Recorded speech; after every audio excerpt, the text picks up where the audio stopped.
En parlant de nos cœurs, des parties vitales de notre homme spirituel, protégé par la justice de Dieu, il doit y avoir en plus d'une prise de position une vie gouvernée par le principe de la justice. C'est pourquoi nous trouvons cette parole extraite d'un psaume et appliquée au Seigneur Jésus, dans le premier chapitre de la lettre aux Hébreux. Tu as aimé la justice et tu as haï l'iniquité. C'est pourquoi, ô Dieu, ton Dieu t'a oint d'une huile de joie au-dessus de tes collègues. Remarquez-vous les mots qui précèdent immédiatement. Mais il a dit du Fils, ton trône, ô Dieu, est éternel. Le sceptre de ton règne est un sceptre d'équité. Tu as aimé la justice et tu as haï l'iniquité. C'est là un état de cœur, une cuirasse de justice. Cette plaque d'airain doit être une force puissante de haine contre la justice, mais d'amour pour la justice, comme caractérisant la vie. Nous devons être concernés et exercer sur cette question de justice pratique. Notre position est glorieuse, ainsi que l'état qui est notre par la foi.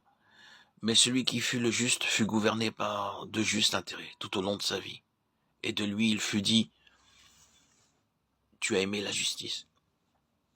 Je n'irai pas plus loin présentement, si ce n'est de vous rappeler que c'est là ce qui constitue un vainqueur. La toute première application de cette parole revenait à Éphèse. Quel était le problème à Éphèse? Tu as abandonné ton premier amour, souviens-toi donc d'où tu es tombé. Vous voyez le principe? Tomber. Cet amour, ce premier amour, qui est l'amour de la justice, et une haine de l'iniquité, cette question de cœur, c'est de façon ou d'autre modifiée, détériorée. Et cela les a précipités de l'élévation spirituelle, de la position dans les lieux célestes révélés dans l'épître aux Éphésiens. Satan en veut à cet état. S'il peut l'entamer, il nous a ravi le trône, il nous a chassés des cieux, et c'est là le but qu'il poursuit. Car l'issue de cet état, cette victoire à cause du sang, et que sa place n'est plus trouvée dans le ciel. Le dragon et tous ceux qui sont à lui, précipités sur la terre. Comment? Ah, non par une bataille objective, mais parce qu'un peuple est parvenu dans l'intégralité de cette position, la justice qui vient de la foi. Ils y sont parvenus malgré toute espèce d'antagonisme et d'opposition, et en dépit de toute la furie du dragon rouge. Ils s'y sont tenus, se sont implantés dans cette position, et ils sont parvenus au trône. C'est contre cela que l'ennemi se dresse. Comment atteindra-t-il son but?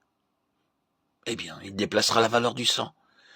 Il fera tout pour ravir à l'Église le puissant témoignage du sang. D'une façon ou d'une autre, il fera que les saints occupent une autre position que celle de l'entière justice qui est leur, par la foi.